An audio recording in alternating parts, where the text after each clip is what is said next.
Hello, my colleagues. Welcome to our discussion today about change management. Change management is extremely important because businesses go through change all the time. Today, I will be presenting to you what I have coined as the careful change model. It's a model that focuses on the most important parts of any change. So let's jump straight into today's discussion. This will be very quick. For those of you who haven't met me, my name is Phil. I'm a project management, leadership coach, and trainer. I have been in the world of business and project management for over 2 decades. A lot of experience on the government side, working with agencies such as the FBI and NASA, Department of Transport, and others. I've also been fortunate to work in a number of companies from defense and space to gaming and aero. Here are some of the organizations I've been instrumental in training, and my firm is called Praision. Very recently, I wrote a book about change management leadership, and the book was birthed out of a response to the never-ending change around us. The business landscape is constantly evolving, as you must have already realized, with 85% of senior executives reporting a significant increase in change projects in recent years. We don't need to look too far. We just look a few years back and we realize that we have all been somewhat survivors of change, if you will. I just say change survivors, especially with the crazy pandemic.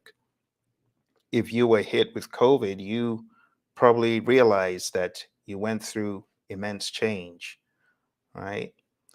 And that's not the only change that we've seen in the most recent years. We've seen a cascading array of changes. Let's talk about the rise of the smartphone. For those of you who were not born in the age of smartphones, you know that that was huge change for some of us, right? What about social media explosion? Some people are still resistant to social media, and I don't blame them, right? It's quite a big change to many people. The e-commerce boom, many of those brick and mortar stores are now out of business. The Toys R Us's of this world. Amazon has made e-commerce a permanent fixture, right? And not just Amazon, many other organizations, eBay and so on. Cloud computing revolution, artificial intelligence. Hello. If you don't see that as change, I don't know what you do see as change. AI, huge change. What about the automation wave, robots and automation? Rise of the gig economy, right? Global connectivity and growth. I could go on and on, right? Do you want more? Here's another set of change, space exploration boom. People are now thinking of recreational trips to space, blockchain, virtual reality, huge focus on mental health in the past number of years, like never before, right? The shifting geopolitical landscape, cyber security threats. Like those of us who grew up in the 70s and 80s, you would never have thought you would have crazies, just that's their full-time job, being a threat. So there's been a lot of change in the world, my friends. And while change is prevalent, it's all around us, managing change is even more important to understand the art and the science of managing it. It's crucial to navigate this ongoing transformation. Managing isn't enough. Now, we're talking about change in organizations now, right? There's an art and a science to it. And there's certain things that we need to be aware of as we navigate change. The sobering reality about change management is only 34% of change initiatives succeed. I'm going to be showing you some statistics now. So think about it. Of all the change that goes on in organizations, majority of that change is not successful. The change either doesn't last or people are resistant to the change or other factors. And in the realm of change management, the importance of leadership that is both mindful and empathetic cannot be overstated. What caused me to write this literature was I was in the middle of a very turbulent change in an organization that will remain nameless. But it was very sad because what I saw from management was draconian rule. In other words, change or die, change or perish. If you want to be here, if you want a job, then we don't want to hear it. We don't want to hear it. And you need to get on the bandwagon and obey. Similar to something like this. And I know you can relate. It's like pivot or perish, you peons. You got no voice in the matter. Change or die. And that's not the way change should be. It made me reflect that that change management was trying to push was a huge oversight in change management, the human factor. So I began to think about what was missing in the change I had been through and what was present in other changes in other organizations that I had been in that will also remain nameless. But they are the case studies for my writing this book. And I realized as I began to think about what was missing, comparing and contrasting this to another model of change, or I should say, many other models of change, it was apparent what was missing. It was apparent what was not being emphasized. You know, the PMI, they wrote a book or a publication. It's called Managing Change in Organizations, and they break down change into different categories. So they have the Bridges transition model, which is a good start, understanding what happens to individuals as they go through change. And that was kind of espoused in the Kubler-Ross model or the change curve. People go through denial. They go through a stage of anger. They start trying to make sense of it, right? Bargaining. Then they could become very depressed. And this is not everyone, but this is change that people view as monumental change. You could call it a level 2 type of change. It's beyond process. This is now personal. And I realized that a lot of organizations don't think about this. They don't think about what people go through. Not everyone. Some people don't care. Some people is like, okay, well, as long as I get a paycheck, I don't care. Not every change is viewed from the right lens. And in my book, I look at change as largely psychological. I look at change as being all about the people, not about the process. So category 1 is like a psychological type of change. Category 2 in PMI's publication is change as a process. And they give us an example of John Carter's model, 8 steps as one goes through change. And then we have category 3, change represented as system models. And this was broken down by Watzlawick, Weakland, and Fitch. And they surmised that most existing theories of change were philosophical. So they broke it down further and they went more into the first order and second order change categories. The first order change category, we can look at things like this, like going through the scope of the change, creating a vision, driving commitment, accelerating the transition, and so on. And then we can also look at change through the lens of the Jack Welch GE model. Again, it's really more like the process of change. And then the third category in the book is the PMI approach. And it's formulating the change, planning the change, implementing it, managing it, and sustaining it. But there is something missing, right? And what is missing is the people element more than anything else. It's buried in there, but it's not at the surface that management needs to be thinking of change at. It's buried. So what I seek to do is elevate the importance of the people piece, the humans going through the change. Organizations with effective change management from McKinsey have a 6 times higher chance of exceeding performance targets. So if only we paid more attention to the catalyst for change, which is the people, and do it the right way, we'll do a lot better. It's the human factor. So, what I am recommending to organizations going through change is they elevate the importance of the emotional, because I see that as being missing. I look at levels of emotional connection as level 1, 2, and 3. Level 1, I just look at it as sympathy. Oh, I feel sorry for you. You feel sorry for me, but you're not really thinking as me. All right. You're so sorry you need to go through this change, Phil. But put yourself in my shoes. Did you do that? No. Level 2 is when you begin to do that. Level 2 is empathy. When you share feelings, you take a step further by putting yourself in the person's shoes, trying to understand their emotions.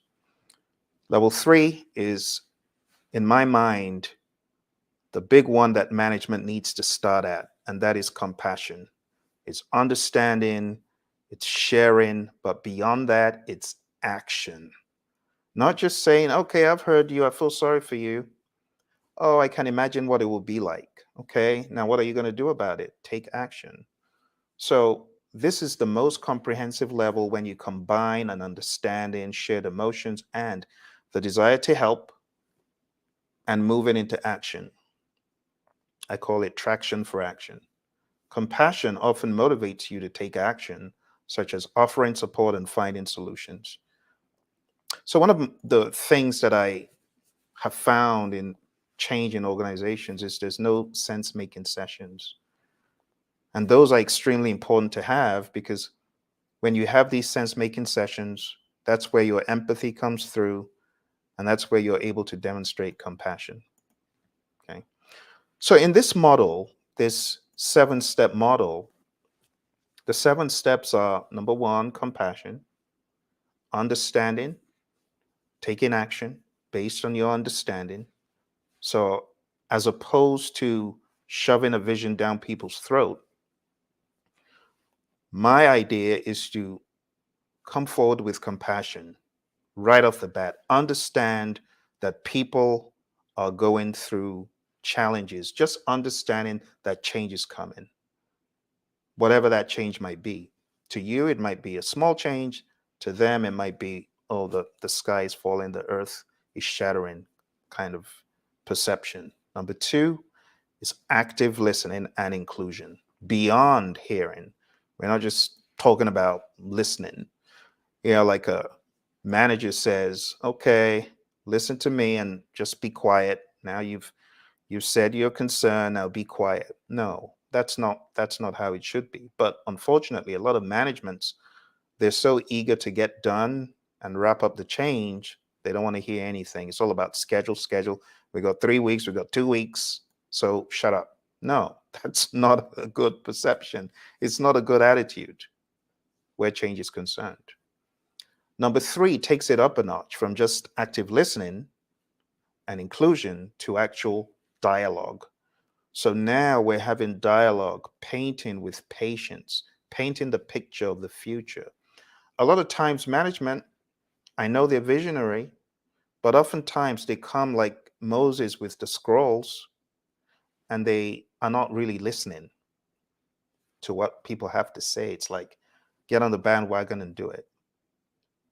Instead, we want responsive dialogue. And I'm going to show you the science and the mindset behind these steps, because this model is different. This model is not meant to replace your already existing models. This model is meant to accentuate the human element majorly and to really focus on it. Number 4, empower through engagement. So when I say empower, a quote from my mentor, John Maxwell, he says, only secure leaders give power to others. How can you give power to people? You give power to them by making them part of the process, giving them the option, conferring that authority, giving them part of the puzzle to put together. Not, this is what we're going to do. No, empower as much as you can. So empower through engagement. get them engaged, get them part of unraveling the plan, and do it early, right? And craft a collaborative timeline. A lot of times people will just tell you, oh, we got 5 months for this change. But in my mind, there needs to be dialogue about a timeline. I'm not saying it's always possible, but in my mind, there needs to be dialogue. Excuse me. There needs to be a lot of dialogue. All right. Let's go to number 5. Number 5 is flexibility in planning. I just call it being agile. So while you have a timeline that you're thinking of, that you've collaborated on, that you've worked on, there may be opportunities and you got to be flexible. Number 6 is unite and empower. So join forces, high level management, join forces with mid-level management, join forces with lower level management, and just look at this as a servant leadership thing. Look at it as a circle without one single person being pointed at in the middle, but understanding this is collaborative. So unite and empower. And you're empowering people in their own respective silos and departments to champion the change, not as a command, but as an empowerment, right? Truly valuing people and seeing the value in all those individuals that you want to change, right? You're thinking, I want my people to use SAP. And your people have concerns because some of them have been using a different system for the past 30 years. And you just want to shut them up and shove them down the alley and say, pivot or die. That's not how to do it. A lot of companies are guilty of this approach. Some of them not as overt, like pivot or die, but it's still draconian rule in a lot of firms, sad to say. Number 7, finally, you got to be lean and you got to think about learning. People have to learn, and you also need to think about the longevity. So we have 3 components in letter L. First of all, you want to do it as painlessly and as efficiently as possible. Secondly, you want to give people ample opportunity to learn and understand that people are diverse in how they learn, right? Remember the J curve that we just looked at? And then longevity. You gotta make it a lasting change. And you know how to make it a lasting change? There are many variables, but the key variable is buy-in, understanding, feeling that this is part of my solution, not the solution management brought, but this is part of my solution. I was part of this. I own this as well. Not management pushed it and pushed it and pushed it on us. Whether it's a system, whether it's a business process that you're re-engineering, you got to get more traction from people. The next thing I want you to observe here are the arrows, very subtle at the top. But the arrows at the top are just here to make you see there needs to be a PDCA mindedness to it, right? A plan, do, check, act mindedness about it. You don't just say, oh, I'm done with compassion, then I move on to active listening. No, no, no. You're always in the compassionate state. You're always in the active listening state. And that continues. You don't leave it alone. It's not like the cycles where you do boom, 1, boom, 2. No. This is iterative. And it is also in some way incremental because you're always adding more and more and more to it. So that is the general idea behind this model. But let me also share with you a few other statistics behind the model. Leaders who demonstrate empathy see a 21% increase in team performance. And that's why in the beginning I said, it's not enough to have sympathy. You got to up the ante to empathy, right? And then you got to demonstrate the empathy, right? You got to be compassionate. And employees who feel supported are more likely to embrace change. The next one, A for active listening and inclusion, beyond hearing. Actively listening employees are 4 times more likely to feel valued, says Forbes from a recent survey. Inclusive listening fosters trust, not pushing the agenda and saying, now listen up, people. No, including them, right? And it ensures everyone's voice is heard. Now, when it comes to dialogue, organizations with open communication are 4.7 times more likely to outperform competitors.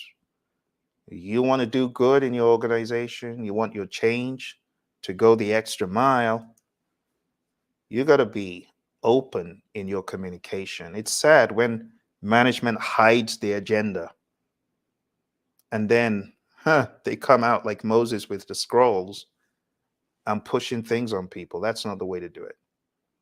So two-way communication, dialogue, it helps address concerns and it builds buy-in.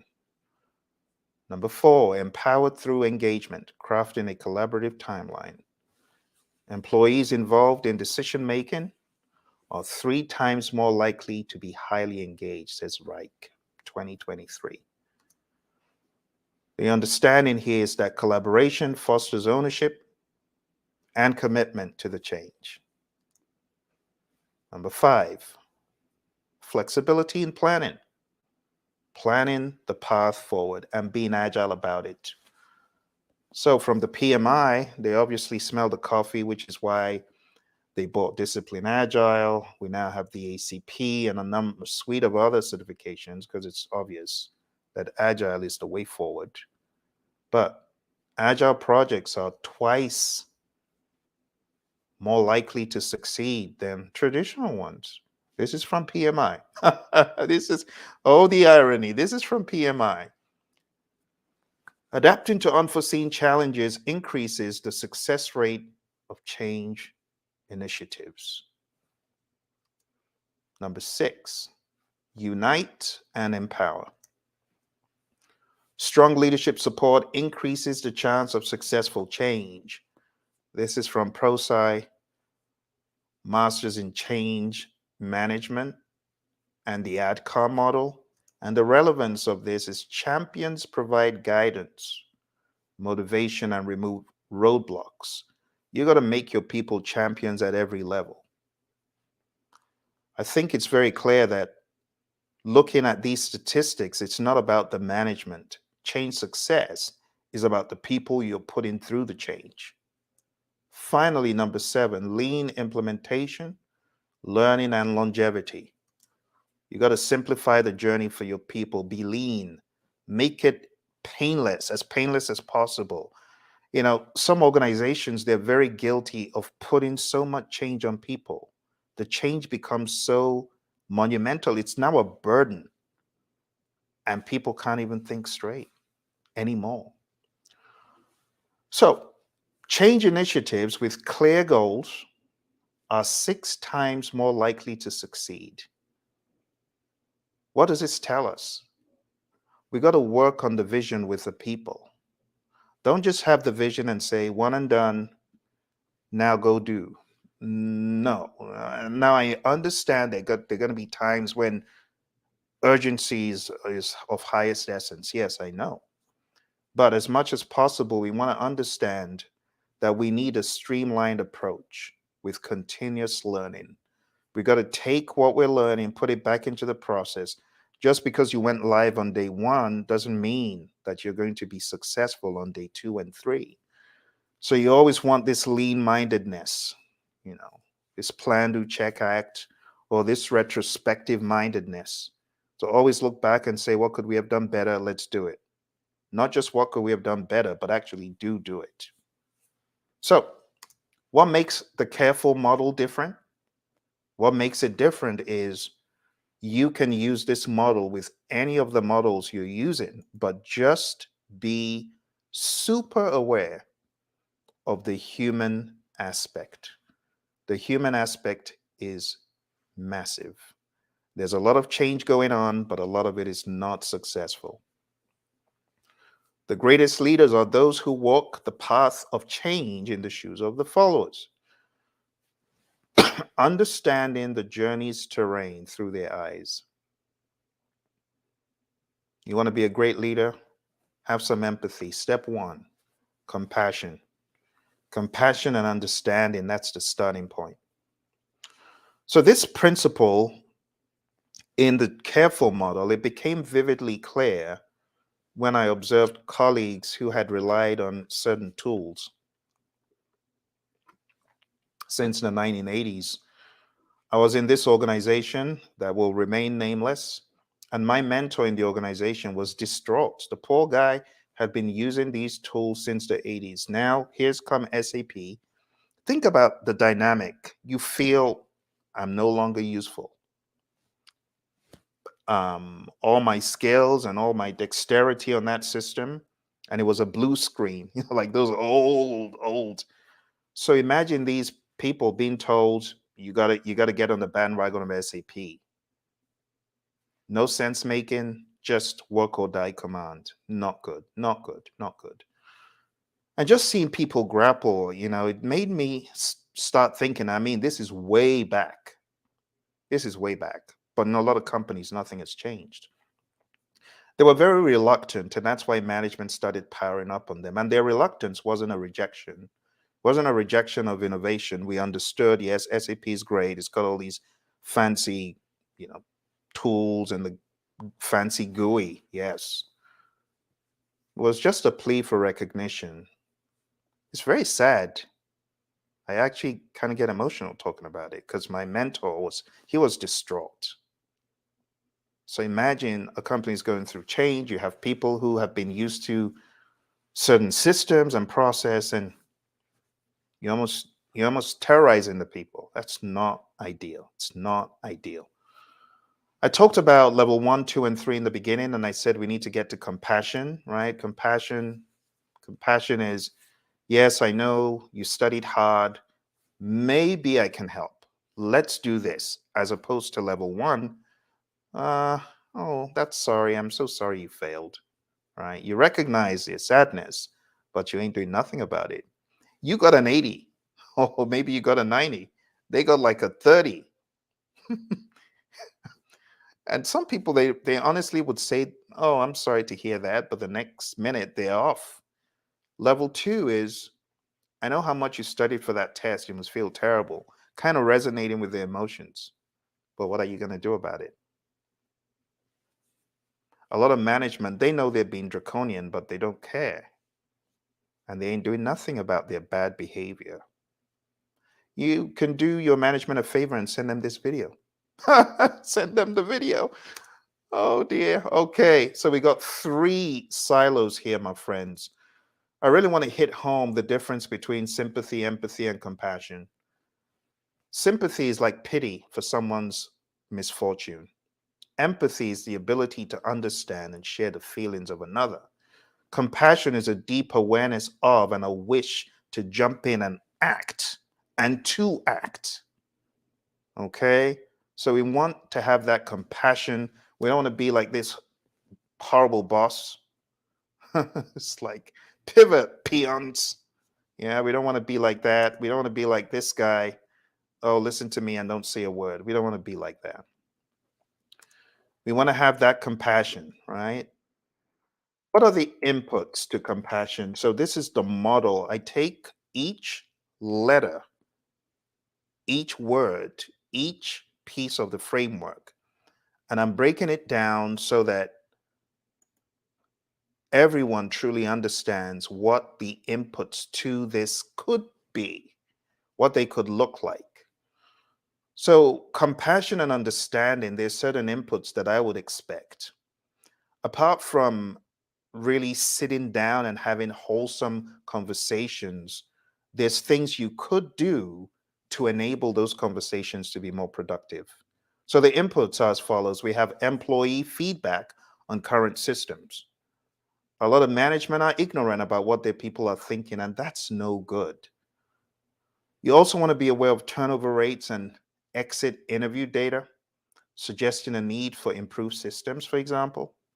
And then you could have results from an organizational culture survey, which may indicate a readiness for change. And there are many more inputs that you could bring to the table that would help you when it comes to being compassionate, because compassionate needs enablement. Okay, if you don't know, then you ain't gonna do, you ain't gonna say. But if you do know, then you're empowered as management. The tools and techniques for compassion and understanding. Big one of my favorites is empathy mapping sessions.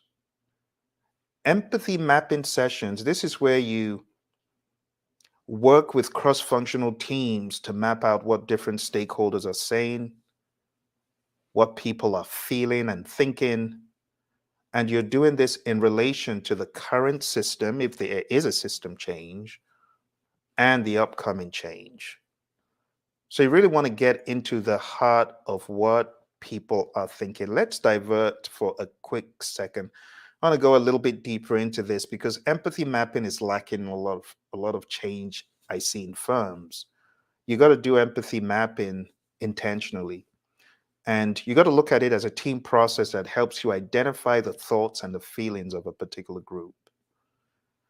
It could be the entire organization, it could be a subpopulace in the organization, but you do it by looking at the issue through the employee's eyes, right? You don't want it to be like just do as I say. No, no. You actually want to get into the mind, okay? So the variables that you want to track in an empathy mapping session are what the people say, what they're thinking, what they're feeling, and doing. I used this example because what prompted the book was an SAP tyrannical push. And for example, the stakeholder could say, our current system is slow and not user friendly. I hope the new system will make month end closing easier. What are they thinking? Will I be able to learn the new SAP system quickly? What if my job becomes redundant with the new automation? This was a genuine concern of a lot of my colleagues in that firm. What are they feeling? Anxious, anxiety about the change. You know, I often talk to my sister who is in this area of diversity and inclusion, and there's this misnomer that diversity is all about race, orientation, religion, and that's part of it, but that's not all of it. A lot of it has to do with diversity of thinking, neurodiversity, diversity in perceiving the world around you. Not everyone is bulletproof to change. Some people, they don't care, they're so resilient, but other people are very fragile. So as leadership, we need to be thinking what our people are thinking or concerned about. That's why this is an empathy map. Empathy is feeling what other people are. And the empathy map helps you become more aware of their feelings. Some people are anxious. Some people excited about the potential for less manual work, but not everyone is like that. My mentor, he was so concerned. He thought, that's it. They're getting rid of me. They're edging me out. Even though that wasn't why. I mean, he's not the only person who used that antiquated system, if you get what I mean. And shares concerns with colleagues, starts reading about SAP to prepare for the change. So it helps you identify the thoughts and feelings of a particular group. Could be customers, but this case, we're looking more at employees. This could also be used in design thinking. If you're doing this in design thinking, yes, you would really be thinking about your customers more. But if you're doing this with a change in the organization lens, in this case, your customers are actually the people in the firm, it's the stakeholders. Okay, I like this one from Mind Tools. It's a very clear idea of how this could be. So you could have people in the room either sharing firsthand, or you could have post-it notes that are stuck in these sections. Who are we empathizing with? What do they need to do? What do they see? What do they say? What do they do? What do they hear? And what do they think and feel? there's one thing that people will never forget, and that is how you make them feel. They may forget about everything else, but if the change makes them feel uncomfortable and not valued, they will never forget that. But I haven't forgotten it. This is going on. I don't want to give you the timeline because you'll know the company. But this is going on several decades, you know. But I won't forget the feeling because I empathize with my mentor. I felt so bad for him. And this is a guy who taught me, he sat me down and taught me all I needed to know about that system. So I was really feeling his pain, really feeling his pain. All right. So for those of you who just come in, we're talking about the aspect of compassion in my framework, the careful model. And we're talking about tools and techniques. I know it may sound a little bit strange to some people that it sounds a bit scientific, but they are techniques, right? For you to do a good job with compassion and understanding. You got to get down to the bottom of what people are thinking and feeling and saying. And people need to know it's a safe space. So you always need to let people know, don't worry, everything that you say here, it's safe. You know, get candid, honest opinions are sought. The output, you could get an empathy map for each stakeholder group affected by the transformation. You could also work on a summary report of focus groups' findings detailing common concerns and sentiments about the change. And when you put together focus groups, again, it needs to be done, in my mind, with all levels. Don't just look, oh, senior management is all going to be in this focus group. No, have diverse levels. Have everyone from the janitor to the CEO as potential people on that focus group. That's how you're going to get the best. Make it a safe space. We all just play roles. That's the idea. All right. A summary report could look something like this. All right. You could have the key concerns raised, suggestions for leadership, and the general emotional temperature. This can be done by people who are very good at summarizing, very good at looking at data quick. Okay. And my friends, that's it for today. We have come to the end of my introduction to the careful model, and we just went through the compassion piece, the very first one. On the 2nd of April, I will be presenting this in a lot more detail. If you want to be part of that webinar, just stay tuned to the projectmanagementdoctor.com website. The announcement will be up there when the webinar will hold. It will actually be at 11 a.m. Eastern. I'll be joined by a couple of my awesome colleagues, be joined by Robert Annis, business psychologist, and my mentor in Agile, Roy Schilling. We will all be discussing the careful model, breaking it apart, and revealing further insights. So if you want to be part of that, just stay tuned to projectmanagementdoctor.com. You'll be seeing an announcement in the week that follows. Okay, if you have any questions, feel free to put them in the chat. I would love to take questions that you have.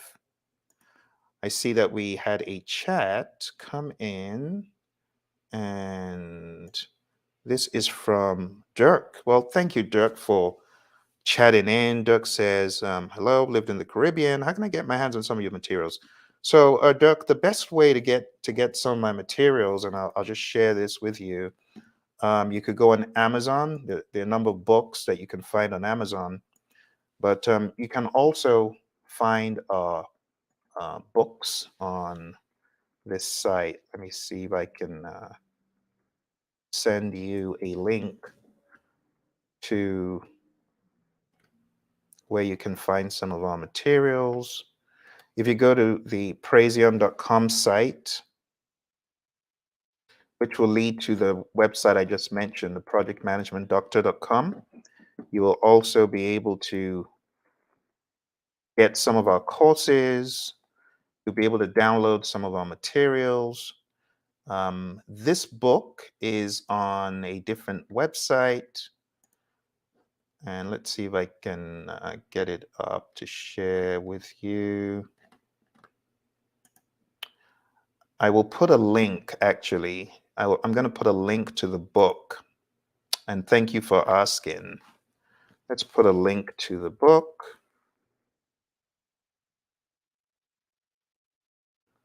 I was just so concerned with sharing this because I talk to a lot of individuals in organizations on the regular, and many of my mentees going through change. I hear these recurring tales about what they're going through.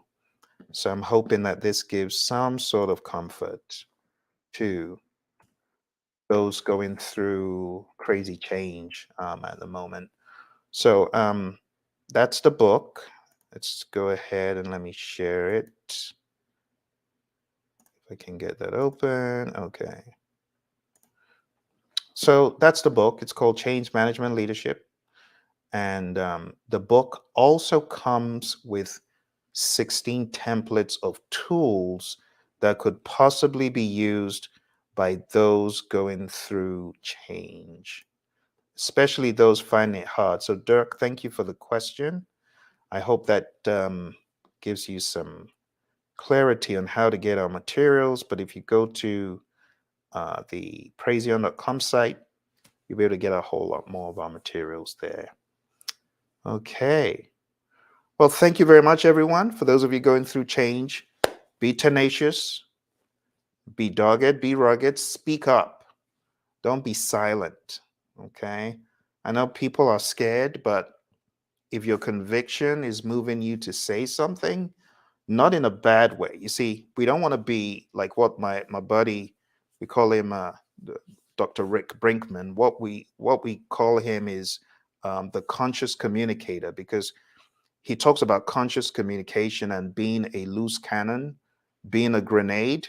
You don't want to be a grenade that Dr. Rick's talking about, because a grenade just destroys everything in its environs. We don't want to do that. We want to have a more controlled response to sharing our concerns. So don't be a grenade. You got to be a conscious communicator, which is being aware of your emotions.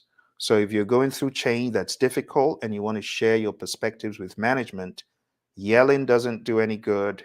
Tearing people down doesn't do any good. Try your best to deliver it in a measured, sensible way, especially in the business place. Being a grenade, it doesn't help. Okay. Well, thank you all very much. Thank you, Dirk. I appreciate you joining. And thanks everyone else who joined on the different platforms. Those of you on YouTube and Facebook and Twitter, thank you all very much. I look forward to speaking to you again very soon. You take care, and bye for now.